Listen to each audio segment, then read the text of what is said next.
किशोर बेटा पत्थर केतनो पिसाई बाकी आज तक ले मैदा ना भइल। किशोर बेटा पत्थर केतनो पिसाई बाकी आज तक ले मैदा ना भइल।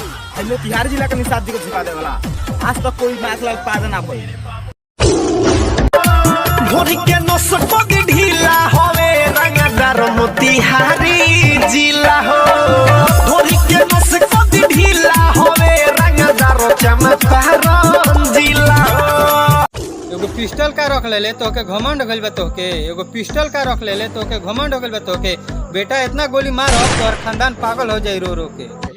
तेरा लूट रंगदारी में बनाम हो कोई गो जिला में हम तो बनी बदनाम। हमरा काटे में फरारी अब आजादी। बिना प्यार के तकरार ना होला हर हाथ मिलाए वाला यार ना होला। बिना प्यार के तकरार ना होला हर हाथ मिलाए वाला यार ना होला। उते दिल के दिल मिलावे के बात बा वरना साथ फेरा के बाद भी प्यार ना होला। पहले प्यार करत रहे अब कायर हो गई कि पहले प्यार करत रहे अब कायर हो गई। लोगवा कहेला कृष्णा बेदर्दिया पहले आशिक रहे अब शायर हो गई। पल भर में मिटा दिहलू हो प्यार के कहानी बन गई सारा भी हम तोहरे चलते ये रानी। अरे दे तले फोने पर धमकी कहा तले रास्ता रोक देव। अरे दे तले फोने पर धमकी कहा तले रास्ता रोक देव।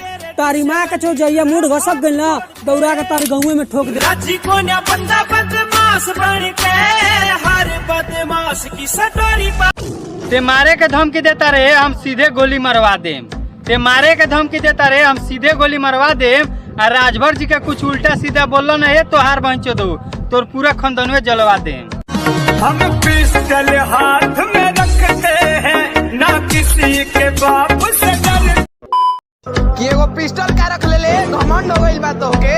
अरे एगो पिस्टल का रख ले घमंड हो गइल बा तोहके। बेटा इतना गोली मारब तोर खानदान पागल हो जाई रो रो। मार दे बजान से तो सन से मोरे रंगदारी कोरी ले रंगदारी कोरे। हर मैटर में खड़ा होके वाला यार हई। हर मैटर में खड़ा होके वाला यार हई। सरकारी नाय बेटा खुद हम सरकार हई। मार दे बजान से तो सन से मोरे रंगदारी कोरी ले रंगदारी कोरे।